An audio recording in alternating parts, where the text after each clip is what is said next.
result that we're in the fix that we're in. Exactly. Yes, that's right.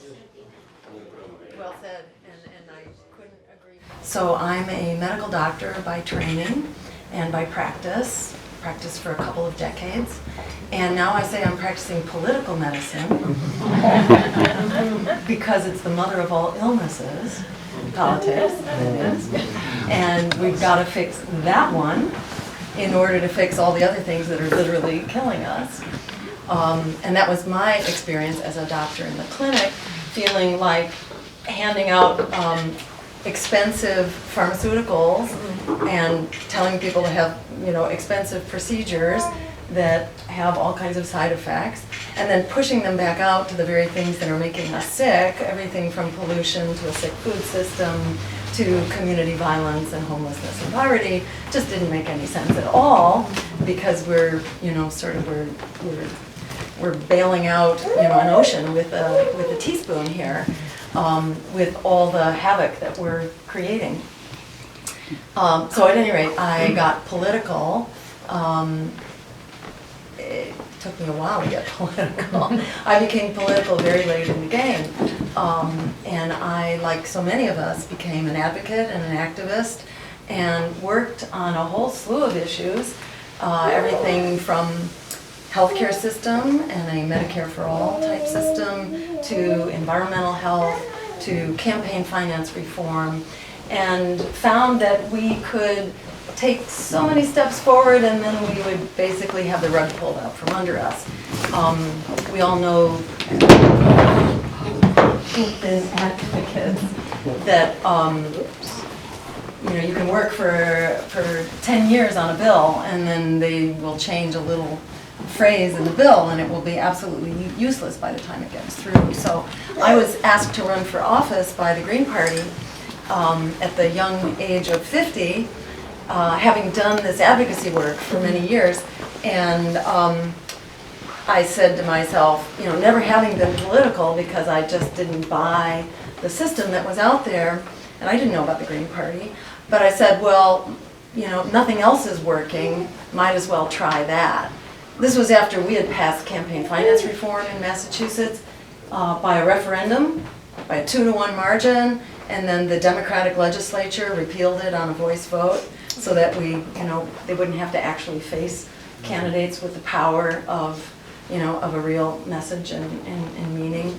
So I sort of dove in at that point and discovered that there's enormous hunger out there for a politics of integrity, and even people who do not agree with us on the so-called political spectrum will agree with us on just basic issues of democracy and justice and peace. And I found, right to lifers and even gun advocates, they were supporting our campaigns. This is the Green Party in Massachusetts, and just because they can smell a rat, and regardless of how you stand on the issues, there's just this basic corruption to our current political system. So I went into politics with incredible desperation, because nothing else was working, but I came out of my first race with incredible inspiration, seeing that there really is a lot of integrity out there and hunger for, for a public interest kind of agenda. And the one other thing I want to describe to you by way of background is having fought our way into a debate. This was back in my first race running for governor, where I was essentially tricked, I would say. I was tricked into running for office by the Green Party, having no idea what I was getting into. And I never would have done it, had I known. But as I then got into it and I couldn't really back out, I began to see that, oh my God, there is this incredible wellspring of kind of community spirit out there that is just looking for a kind of political expression. And we fought our way into a debate, which was like the greatest fear of my life, was that we should actually get into a debate. We were saying, let us in, let us in. But I was sure no one was ever going to let us into a debate.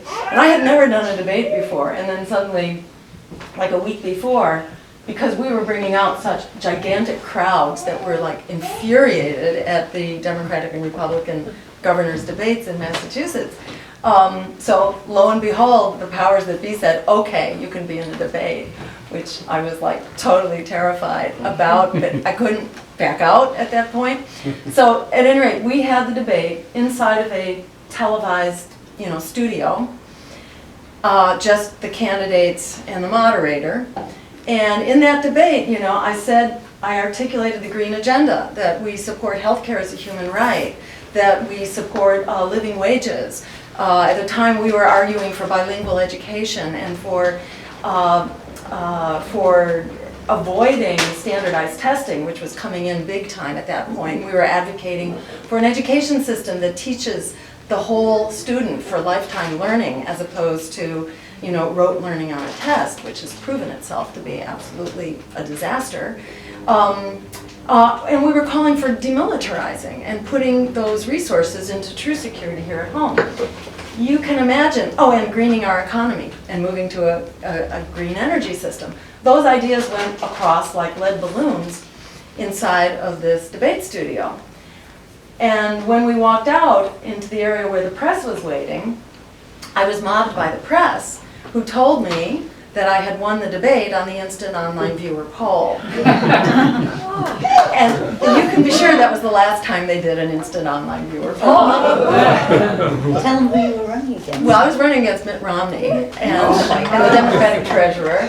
And it's like the light went on in my, the light went on in front of my eyes at that point, realizing that the political system is a scam. It's bludgeoned into us, 10 times a day that we're powerless, that we are the fringe. We're actually not, Our point of view, a basic community, public interest point of view that supports people, planet, and peace over profit, that is not a fringe idea. This is really kind of the core of community values. In the words of Alice Walker, the biggest way people give up power is by not knowing we have it to start with. And the political system is working overtime, all the time, to try to deny that power. And when I was mobbed by the press, which was, by the way, the first time and the last time, henceforth they were forewarned that, they get instructions about who wins the debate. That, by the way, is why you get these crowds inside the televised debates that they make you think, I must be crazy. I don't support more tax breaks for corporations.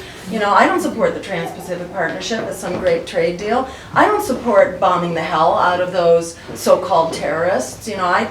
We realize that's crazy. That's more of what created them to start with. We're made to feel like we're the lunatic fringe here for basically having sane and humane ideas.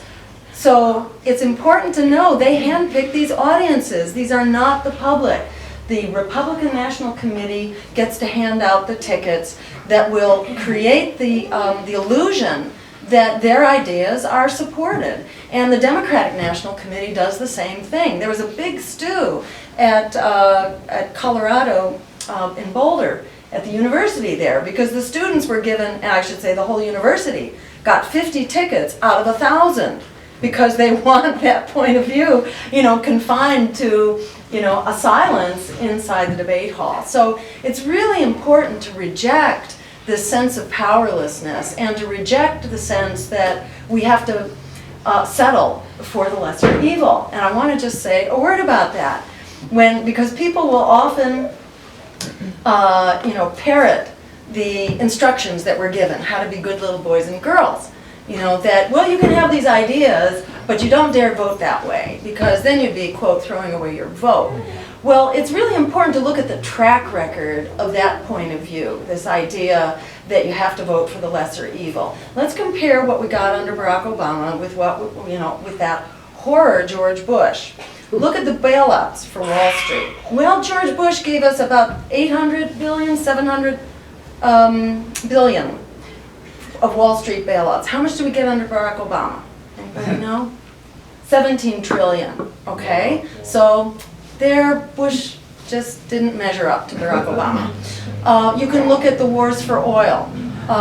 Why did Barack Obama actually pull the troops out of Iraq? I mean, now we're back in. We actually have boots on the ground now in Syria. You may have heard that news as well. So, you know, the idea of a peace president, I think, has long been undermined. But even when he was making that claim, the reason Obama had to bring the troops out of Iraq was because George Bush had made a commitment to the government of Iraq. Obama tried to overturn that and he couldn't. It was basically, our troops lost immunity. So they became subject to legal action and to being dragged into court, you know, for all the things that they do. So they had to get the troops out because of a commitment George Bush made. Obama took credit for it when he had no choice, but he fought tooth and nail to extend the war. As he, you know, created the surge into Afghanistan, as he's continued the drone wars, as he's continued, you know, this outrageous war in Iraq, now in Syria, now in Yemen, supporting the Saudis, the attacks on the Palestinians by the Israelis, refusing to recognize the human rights violations that are going on there.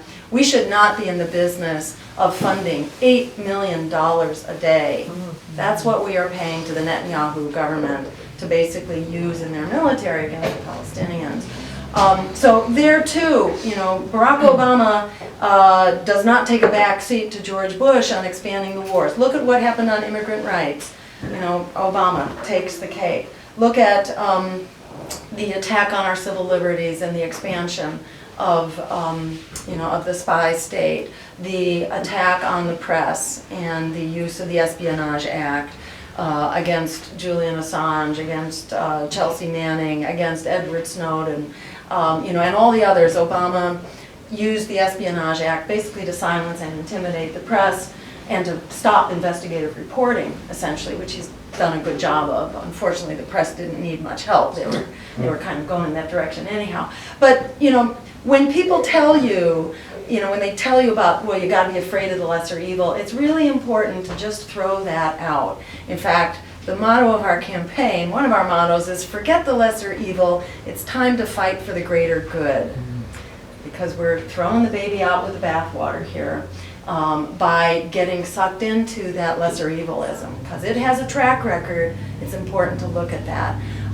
Sherry and I were talking before about how in this work we find ourselves playing the role of political therapists, helping people break up with abusive political relationships. You may want to look at that, or help your friends look at that. Are you making excuses for your abuser?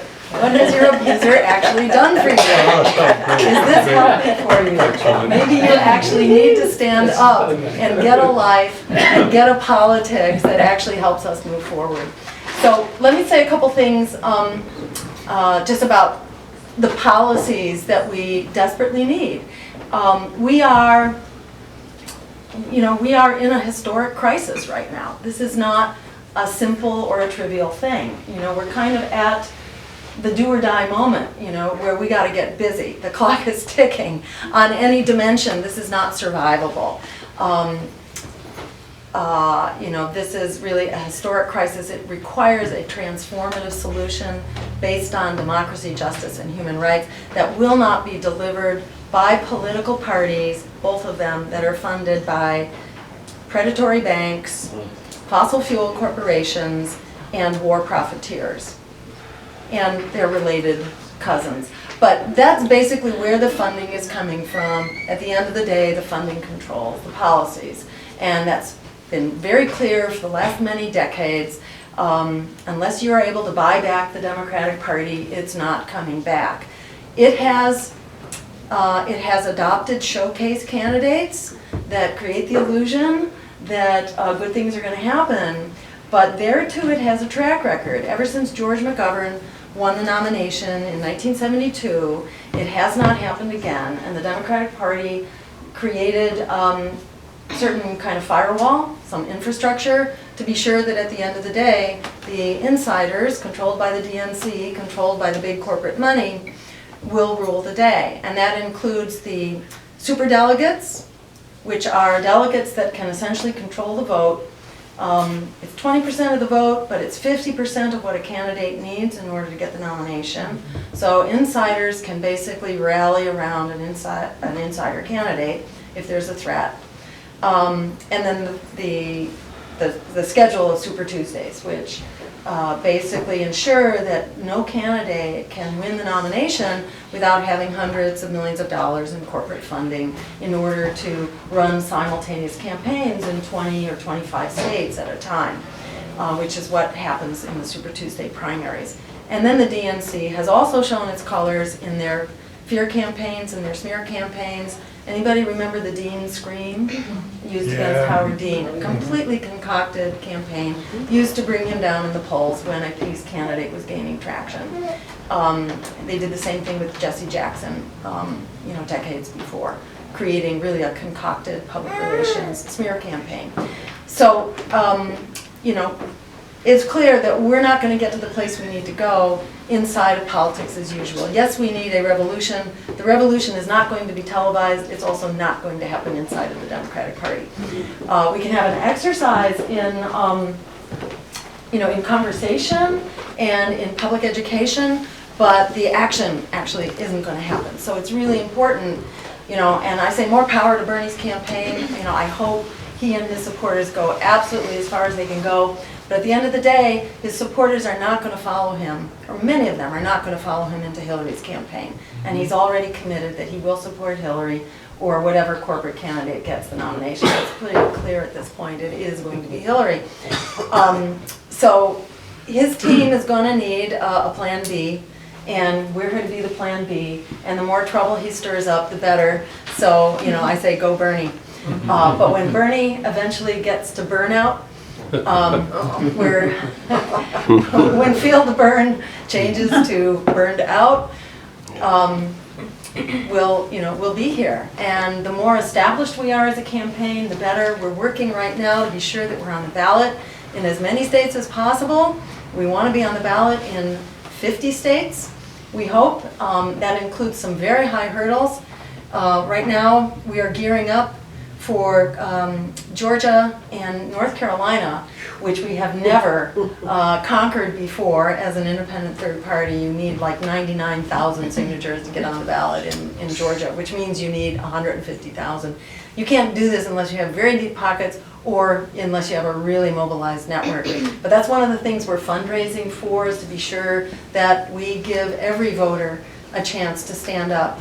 Polls show now actually that 50% of Americans, it is 50%, yeah, 50% do not any longer identify as Democrat or Republican.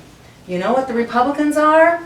When you hear people cheering inside the Republican debate, Republicans represent 21% of Americans. And if Ben Carson or Donald Trump may be at 30% of 20%, remember that's still only 7%. And it's an engineered propaganda extravaganza to make you feel defeated. And remember that they are expressing really the lunatic fringe, and you don't need to give them the time of day. We just need to have to get very busy organizing all those other folks out there who are sitting this out because they don't have a reason to come out and vote, not for Democrats and not for Republicans. So the numbers are there if we get out and organize them. Republicans are 21%, Democrats, by the way, are 29%. This is according to the latest Wall Street Journal poll. So it's 50% who subscribe to neither party, and 60% actually say that we need an independent third party because the two major parties have done such a terrible job of serving the American people. So there is a force out there to be mobilized, and a lot of it has to do, I think, with cross-linking our networks for peace, our networks for labor, our networks for climate, our networks for women, our networks for Black Lives Matter, for immigrant rights, you name it. We are organized for indigenous rights. We are mobilized along our networks, and the name of the game is divide and conquer. And our political parties, that is Democrats and Republicans, have lost the ability to bring us together because they do not have a unifying agenda. They have a corporate agenda right now.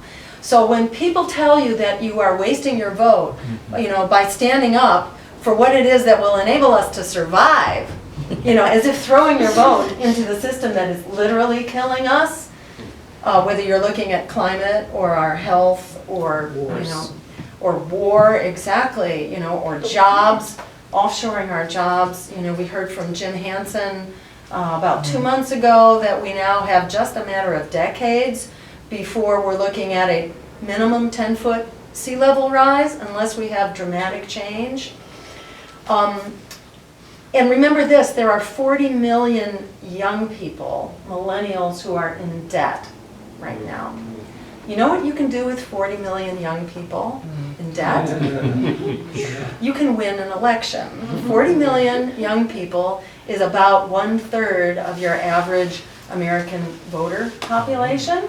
So what if the word gets out to these 40 million people who just happen to have some really good skills for networking? If word gets out that they can actually come out on November 8th, 2016 and cancel their debt by checking the green box, that's all it takes. We're the only campaign that actually advocates to cancel student debt. You know, we did it for the bankers. Would you say it's about time to do it for the students? You know, the victims of all that waste, fraud, and abuse, we bailed out the crooks, so it's clearly, you know, it's past time to bail out the victims who otherwise have, you know, they're indentured servants for life. So we're in the process of beginning that campaign too. Because as that word gets out, people become absolutely missionary. Young people become missionary about this campaign because it is their one ticket out of debt. And it is as easy to cancel student debt as it was to cancel banker debt. You basically instruct the Fed, the Federal Reserve, they have the authority to act on an emergency basis. And student debt is actually an emergency because a generation has basically been held hostage. That is an economic and moral emergency. Absolutely.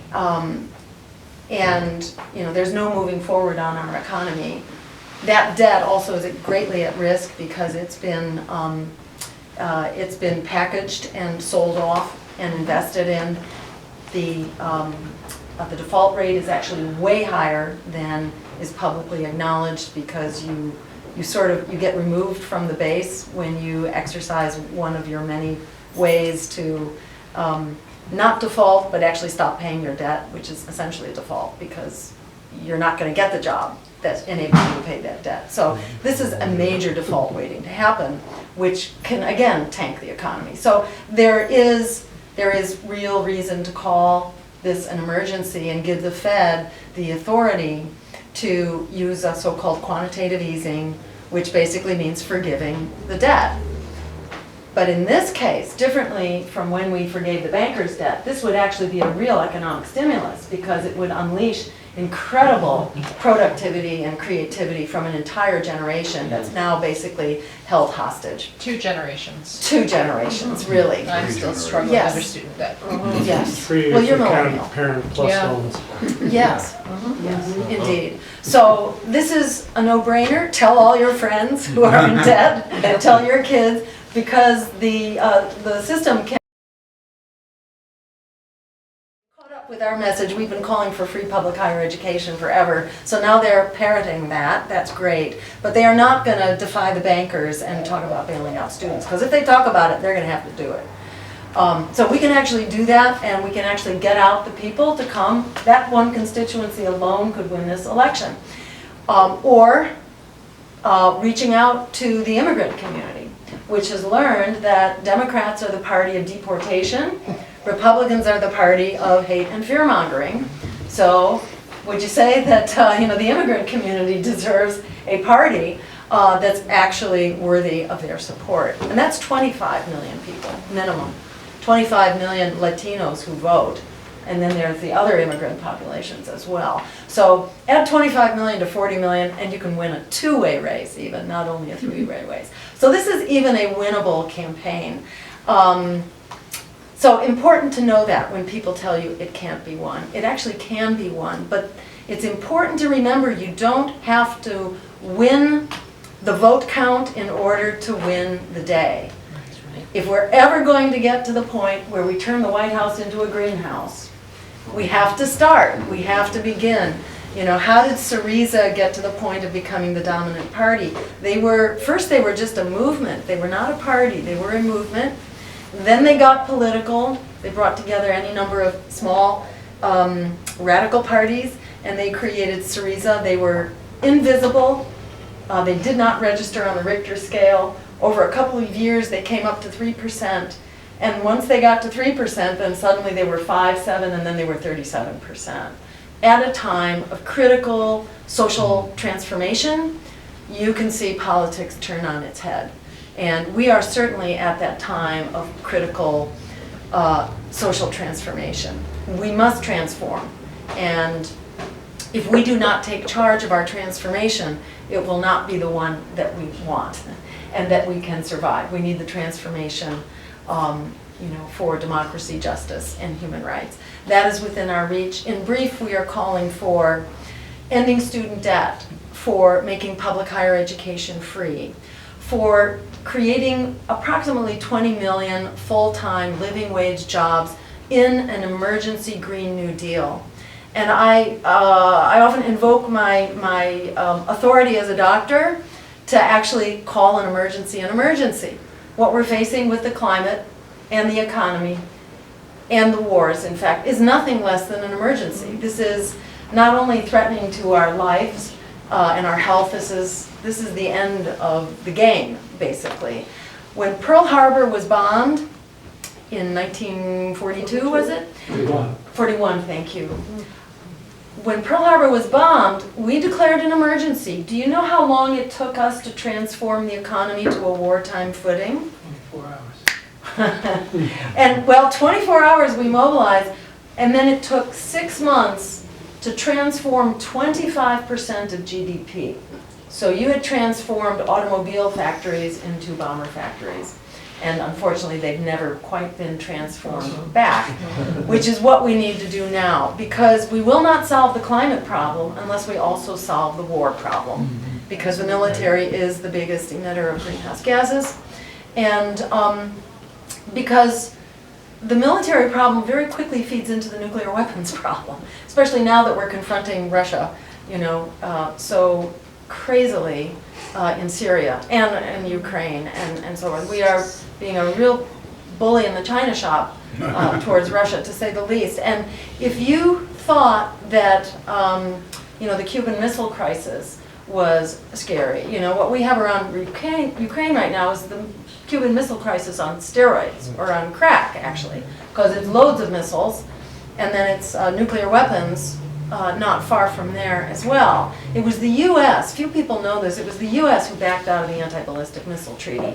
It's the U.S., in fact, that is spending $1 trillion over the next 3 decades in order to revamp and modernize our nuclear weapons and their modes of delivery.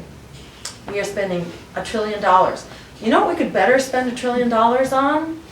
How about we help all the other countries of the world do what we have to do, which is get to 100% clean renewable energy by 2030. In other words, we can trade warheads and the nuclear threat that they represent to humanity. We can just trade all that for a climate solution. Turn warheads into windmills, basically. That's what we can do. That's what we have the resources to do. And that's basically what we're proposing. The Green New Deal will allow us to do that in this country. We're calling for 100% clean renewable energy by 2030, along with a totally reworked sustainable food system and public transportation. That not only revives the economy, it also turns the tide on climate change, and it makes wars for oil obsolete. Because when you have 100% clean renewable energy, you don't need those friggin' wars for oil anymore. And the payoff, or another payoff that you never hear about, is that this actually pays for itself in health benefits alone. How's that? That has to do with asthma and cancer and heart attacks and strokes and diabetes and all these things that are generated by fossil fuels and their derivatives, as well as by a sick food system. When you transform that, it's actually a health revolution, and this isn't just like detailed engineering studies that show this to be the case. This actually happened in Cuba when their oil pipeline went down in 1990 with the collapse of the old Soviet Union. Suddenly, overnight, Cuba had no more fossil fuels and they had to go green. And what do you think happened to their health? So their economy's crashing, everybody's stressed out, but what happens to their health? Their death rates from diabetes go down 50%, their obesity rates go down 50%, their death rates from heart attack and strokes go down 25 to 35%. So this actually pays for itself. What's not to love about this? It's a win-win-win, 4 times over actually. A welcoming path to citizenship, respecting indigenous rights and sovereignty, making GMOs, banning them actually because they are not safe, making healthcare a human right, reviving our public schools, doing away with high-stakes testing because it's antithetical actually to educating young people, and creating a foreign policy based on human rights, international law, and diplomacy instead of the madness that now prevails. So this is the world that we can have, which is at our, basically within our reach. In order to get that world, we need to stand up with a politics of courage and vote for our deeply held beliefs, not against what we're afraid of, because the politics of fear has brought us everything we were afraid of. It also means we have to be political therapists to our friends who don't quite get this yet and help them understand that. But in doing that, we can create a world that puts people, planet, and peace over profit. And that world is not just in our hopes, it's not just in our dreams, it's right here and now in our hands. So with that,